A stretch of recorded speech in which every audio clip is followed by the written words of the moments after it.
retomamos nuestro programa con la conferencia titulada Comisión de Género, a cargo de la doctora María Isabel Molina, quien es politóloga de la Pontificia Universidad Javeriana, analista y consultora política con especialización en género y derechos humanos, analista y consultora política especializada en género y derechos humanos.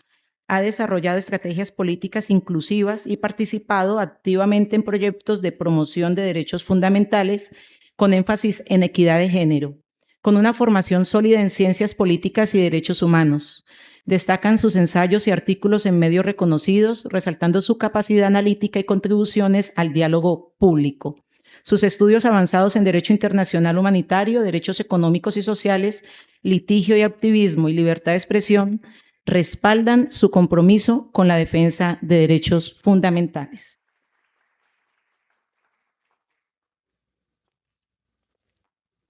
Buenas tardes. Para mí es un honor estar acá. Y creo que me tocó la hora después del almuerzo, o sea que todos tenemos sueño. Entonces traje una actividad para romper ese sueño un poquito y podernos poner en una tónica bien.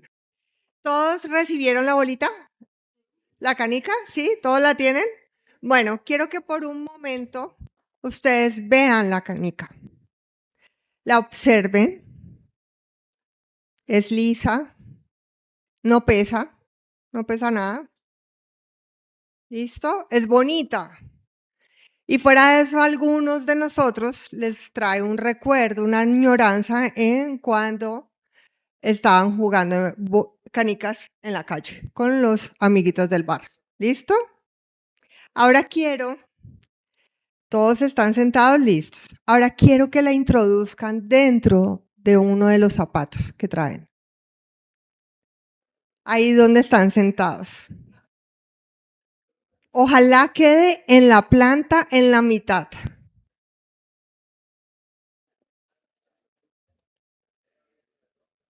Por favor, les pido a los hombres para crear un ambiente de conexión que lo hagan, que estén súper juiciosos. ¿Ya todos?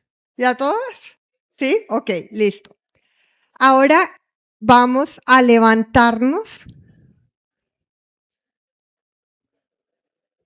Todos tienen la bolita en la planta del pie. La canica. Ok, listo. Levántense. Traten de moverse y dar un paso con cuidado, ¿no? Pero traten de dar un paso. Caminar con la bolita. Es incómodo, ¿cierto? 2 pasos. ¿Ya dieron 2 pasos? Talla, ¿no? Empieza a tallar. ¿Aló? ¿Aló?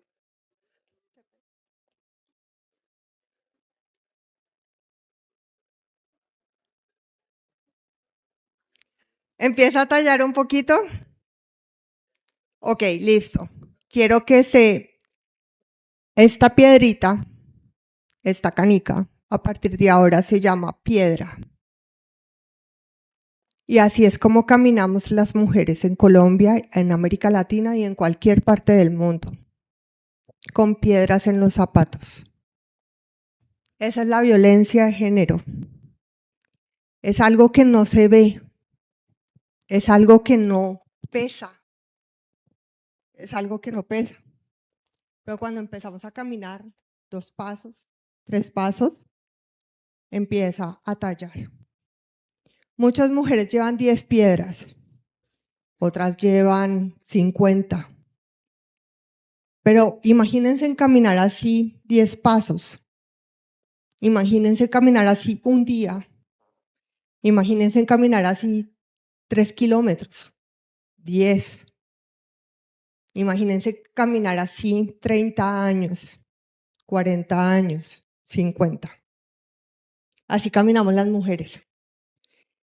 Esto es una violencia. Esto es la violencia de género, esto es la violencia simbólica, esto es la violencia vicaria. Son cosas que no se ven, pero que cuando se acumulan, tenemos que aprender a caminar las mujeres así, por encima de esas piedras que nos detienen.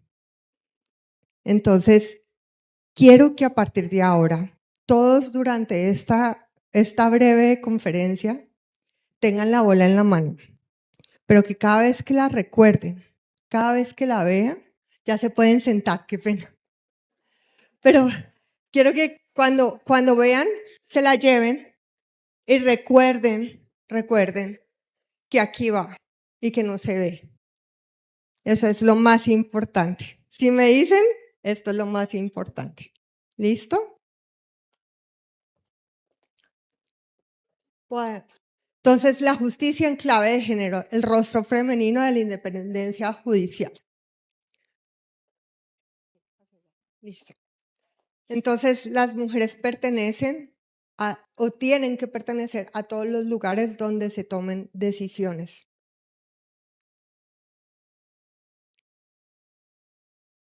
Y Elizabeth Odio Benítez, que fue la primera magistrada que introduce lo que es el enfoque de género para analizar la violencia. Ella dice, he luchado y lucharé siempre para que las sociedades sean cada día más equitativas, justas y mujeres. Pero por más que intentamos, creamos comisiones de género, eso en la actualidad sigue inexistente. La justicia es un concepto etéreo, pero también tiene rostro, también tiene cuerpo y tiene una mirada. La independencia con el enfoque de género está garantizando que la equidad que se pueda llegar a unas sociedades más igualitarias, pero los expertos vaticinan que va a ser en el siglo 30. El propósito de esta charla es que las mujeres juezas magistradas habitan en espacios históricamente diseñados por los hombres. Y esos son los espacios aquí de las magistradas, de las juezas. Pero, por ejemplo, los que trabajamos en política también entramos con esos mismos bloqueos. Las mujeres que trabajan en arquitectura también. Y siempre tienen que llegar a corroborar que ellas están ahí por méritos, no porque pasó algo, no porque alguien le dio la patadita de la suerte, no porque estuvo con alguien para poder ascender. Entonces, sostener la autoridad jurídica para las mujeres es fácil en Colombia. Creo que estamos viendo unos 2 casos en la actualidad en los que podemos decir que las mujeres, cuando han dado sus veredictos, definitivamente corren una suerte muy diferente a la de los hombres. La última le dijeron loca, cuestionando su salud mental. Eso es lo que enfrentan las mujeres. Entonces, ¿esa independencia se puede lograr? ¿O tienen que armarse de una dosis de resiliencia, valentía y de estar dispuestas a no doblegarse ante un control masculino? Pero no me crean, les voy a pasar los datos. Sí tenemos muchas mujeres en las cortes, pero en las altas cortes de América Latina solo el 33% logra una mayoría femenina. Consejo de Estado, 31 magistrados, 24 magistrados hombres, 7 mujeres.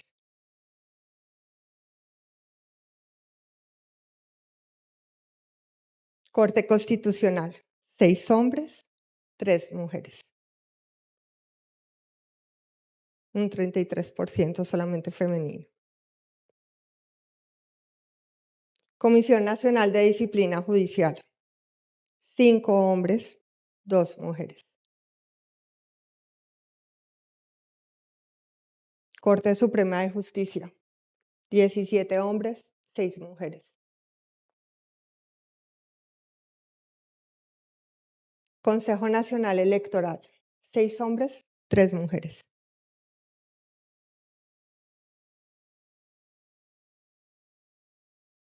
Con esto podemos hacer algo, podemos tratar de nosotras tener independencias para defender un caso. Es muy difícil. ¿A qué nos enfrentamos? Hay unas barreras invisibles. Están los estereotipos y están los sesgos Y está ese micromachismo que no lo crean, todos practicamos, todos, hasta inclusive yo. Y les voy a contar una historia que yo les conté a las doctoras. Hace un tiempo, hace unos 3, 4 años, yo llegué y les pedí a mis jefes, por favor, pónganme a trabajar solamente con hombres. Y llegaron mis maestras y me dijeron, ¿cómo así? Tú eres parte del problema. Y yo, no, pues o sea, es que trabajo más con los hombres, tengo esto, tengo... Y no, tú eres parte del problema. Tú estás diciendo que te pongan a trabajar con los hombres porque estás haciendo esto, pero no estás buscando conseguir alianzas con tus pares mujeres. Todos tenemos esos micromachismos, pero también esas ideas preconcebidas. ¿Y a qué me refiero en esto? Cuando una mujer quiere desarrollarse profesionalmente, tiene también que cumplir con unas obligaciones de cuidado. Esas exigencias no paran. Muchas juezas aquí que están, muchas magistradas, muchas mujeres de todo, para poder desarrollarse en lo laboral, tienen que seguir llevando a los hijos al colegio, tienen que seguir cumpliendo con las reuniones de padres de familia, tienen que seguir, no se pueden desligar. En cambio, para un hombre sí es fácil desligarse. En estos días una amiga llegaba y me decía que le dije yo a una amiga, ay, pero te ayuda, muchas, que he querido tu esposo. Y ella me dice, no, yo no le tengo que agradecer. Los hijos son de ambos. Pero ¿qué pasa con las mujeres que son, que son abogadas, que son magistradas, que son juezas? Les dicen, sus hijos se los está educando el Estado.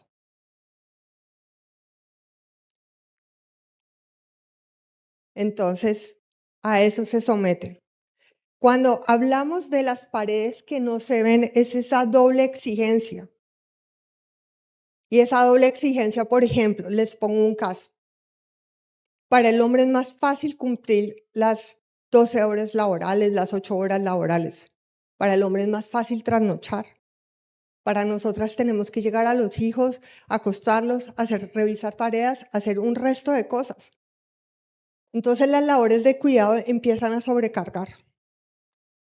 Y fuera de eso, tenemos que demostrar que nosotras somos igual de capaces mentalmente a los hombres.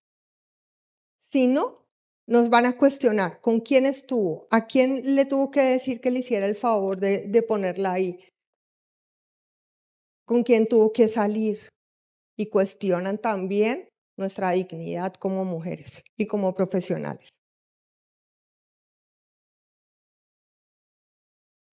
Entonces, tener esa sensibilidad ante los casos, por ejemplo, que les lleguen de las mujeres.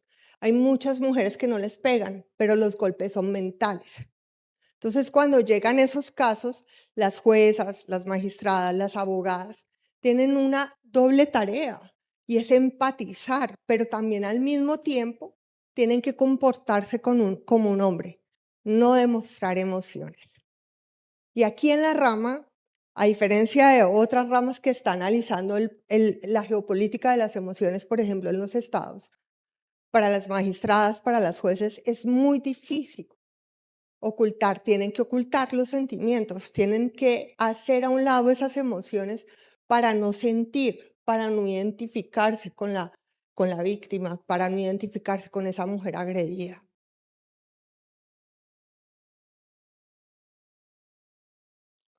Entonces les voy a contar algo. Cuando ustedes me pueden decir, no, pero es que ellas ya las estamos viendo, a las mujeres ya las vemos. Pero cuando usted está en una reunión, por ejemplo, y a una de las mujeres están hombres ahí, usted le pide un café o le interrumpe su exposición o por ejemplo, hay algo que les voy a mostrar ahora. Usted llega y le dice tan bonita, usted ya la está cosificando.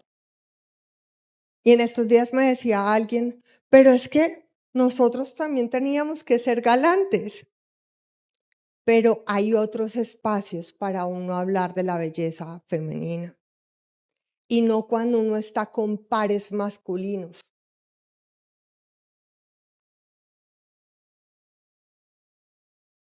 Entonces me voy a devolver y le voy a pedir a Juan Carlos si me puede proyectar un video.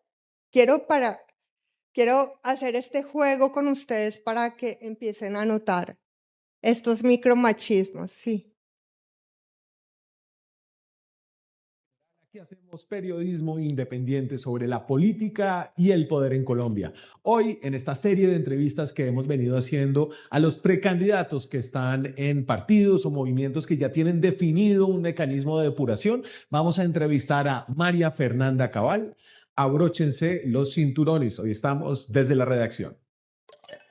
María Fernanda Cabal es precandidata del Centro Democrático, senadora de la República, fue representante a la Cámara por Bogotá y se va a medir en una encuesta con los otros 4 precandidatos del Centro Democrático para ver quién va como candidato del partido a la presidencia. Un gusto verla por acá. Bueno, hace rato que no te veía, Pacheco. Sí, señora. La veo, no sé, la veo como Rozagante. candidata. ¿Más bonita? Sí. Ah, bueno, eso está bien. Me han preguntado mucho. Yo doy todas las recetas. ¿Sí? Yo cuento todo. ¿Qué se hizo? De todo.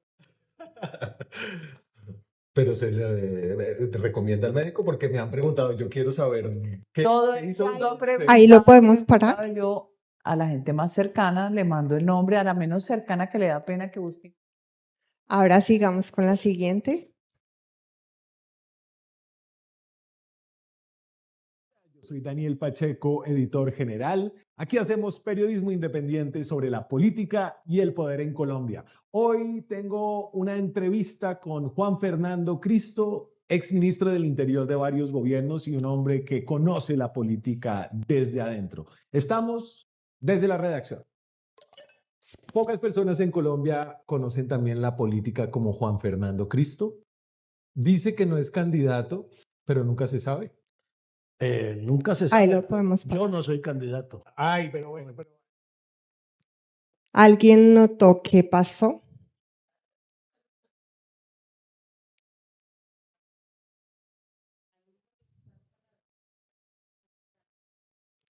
¿Lo notó la candidata María Fernanda Cabal? No. Eso es un micromachismo que nadie ve, ni siquiera nosotras las mujeres. Cuando un hombre arranca así con una candidata presidencial, ¿ustedes saben qué pasa? Acá. ¿Cómo arrancó con el candidato Juan Fernando Cristo? Acá. Usted es el hombre que más conoce la política en Colombia. Y con la mujer, hablar de Botox.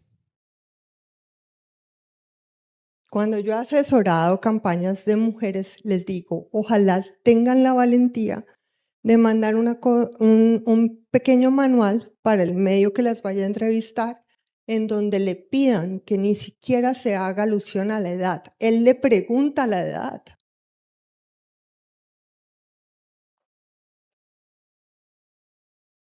Esas son las cosas que nosotros con esta bolita tenemos que empezar a ver, no con la piedra en el zapato.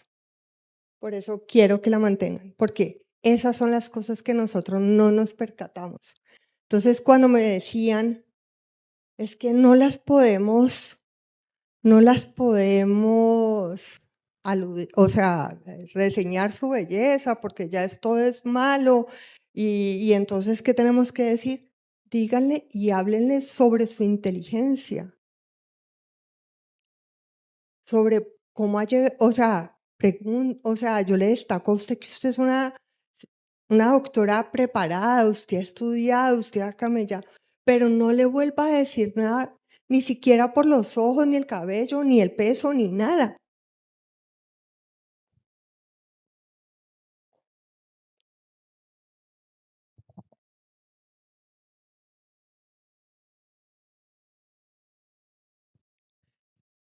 Entonces, el compromiso es reinventarnos una forma de hacer justicia con conciencia de género.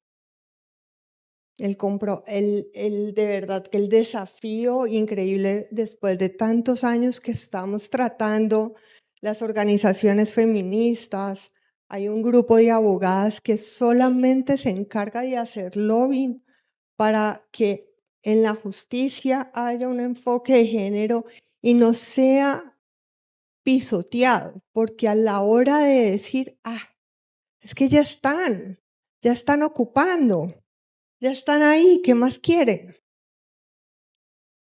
No, volteen a mirar con la otra mirada, con la mirada de la piedra, de esa mujer, detrás de esa mujer, detrás de cada una de las magistradas que hay acá, detrás de cada una de las mujeres que hay acá, hay una historia de resiliencia que no se puede ver a simple vista.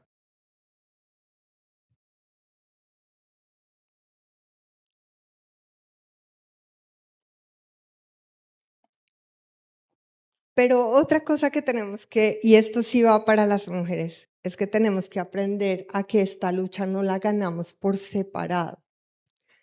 Les voy a contar una historia. Hace un mes llegué y les pregunté a mis hijas qué están haciendo para que los gatos no se peleen. Y dicen, no, ellos tienen que ver abundancia ahí. El gato tiene que buscar abundancia para no pelear. Bueno, pasó así. Y trabajando con mujeres, me doy cuenta que entre nosotras, no tenemos lealtades. Es porque hemos sido educadas con los mínimos vitales. A nosotras nos toca competir entre nosotras, porque los espacios son muy pocos. Ya se dieron cuenta por los números. Así que para nosotras los espacios son muy limitados y tenemos que pelear. Yo desde hace 7 años, yo hice un juramento de vida y es, yo no volvía a hablar de una mujer. Lo bloqueé. No vuelvo a atentar contra una mujer, no la vuelvo a poner en tela de duda, porque eso hace que entre nosotras seamos más competitivas. Si tenemos esa lealtad, creo que juntas podemos salir adelante y hacer que estos números que hace poco les mostré, ahí sí se puede equilibrar la balanza. Pero no vamos solas, tenemos que concientizarnos que vamos juntas. Y tenemos que cambiar esa forma de vernos entre las mujeres, no desde la competencia, sino desde una abundancia. Desde hay para todas si luchamos todas para el mismo lado. Si nos atacamos, ese es el talón de Aquiles. Entonces, si me preguntan, parte también de nuestro problema es que no actuamos en hermandad.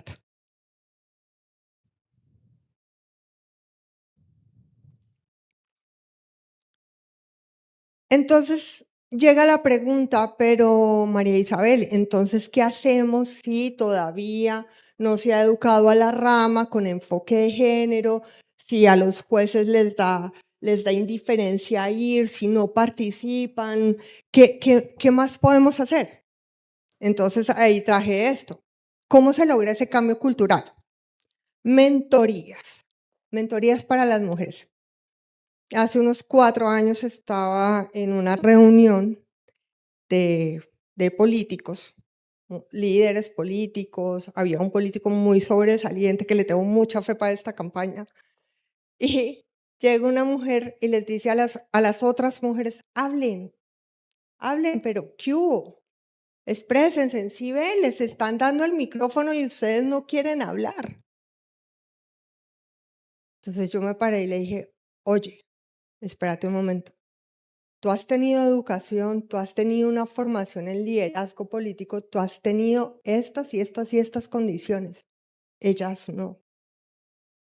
Son muy privilegiadas las mujeres que les han enseñado a hablar en público. A mí me ha costado mucho tiempo.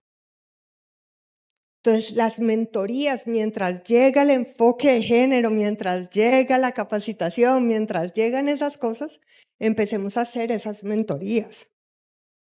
Empecemos a hacer talleres de cómo comunicar con respeto con los hombres. En estos días también me preguntaron, bueno, tenemos que empezar a dar a conocer a las mujeres el manual de violencia de género para las campañas. Y les dije, no. Primero, un hombre le va a hablar a los hombres de que existe este manual. Y lo van a hacer en el lenguaje de ellos. qué se puede hacer, cómo se puede comunicar como una mujer en entornos laborales, qué le tiene que decir, cuáles son los protocolos, cuáles son las horas de llamada de teléfono. La otra, el apoyo, construir espacios sostenidos. Miren, en la época de los 70, 80, empiezan las primeras reporteras a perfilarse como las primeras escritoras y reporteras en Nueva York sobresalientes. Sin embargo, a ellas les tocaba atender la cocina, les tocaba limpiar la oficina, les tocaba hacer todo esto porque eran las señoras encargadas de hacer todo. Entonces llegaron y crearon un club de la pelea, se llamó así. Entonces las grandes periodistas del New York Times, de New Yorker, de muchos periódicos, empezaron los jueves a las 7 de la noche, se veían en un bar y contaban todas sus experiencias. La vida de esas mujeres cambió en el momento en el que se volvieron colectivo y se escribió un libro acerca de ese caso, el Club de la Pelea. Entonces se volvió muy famoso los jueves entre las periodistas y escritoras destacadas desde tiempo estar en esos círculos de relajación entre mujeres. Y la otra es liderazgo. También, edúquense para liderar. Porque, ¿qué pasa? Desde hace 6, 7 años que vengo trabajando en campañas políticas, he dado la vida por conseguir más mujeres que se quieran tirar a la política. Pero hay un problema. Los desafíos que enfrentan en política es muy diferente al mundo del hombre. Una mujer, por ejemplo, les voy a contar otra cosa, otro dato. Una mujer cuando se separa, adivinen qué es lo primero que pierde. La base de contactos. No tiene red de trabajo. Cuando se separa y ha dedicado su vida a el cuidado de sus hijos, a las labores del hogar, cuando se enfrenta al mundo laboral no tiene base de datos. Esas conexiones no las pasan. No tiene experiencia crediticia. Entonces, cuando tenemos que enfrentarnos a esas realidades, es que nosotras deberíamos de optar por tener materias de liderazgo. Liderazgo social, liderazgo cooperativo, liderazgo político. Entonces, mi invitación es a que soñemos a otro tipo de justicia, a que a las mujeres primero las analicemos y veamos cómo las llevamos a una paridad, que veamos cómo las podemos apoyar, qué mecanismos podemos no simplemente sentarnos y decir, no hay mujeres. No hay mujeres en la política, no hay casi mujeres en la política, no hay casi mujeres en las altas cortes, no hay casi mujeres. No, sino ¿por qué no han llegado ahí? ¿Qué ha pasado? ¿Qué pasa porque las paridades no se logran? Tenemos la constitución más bella, la del 91, la paridad, la cuota. ¿Por qué no las logramos?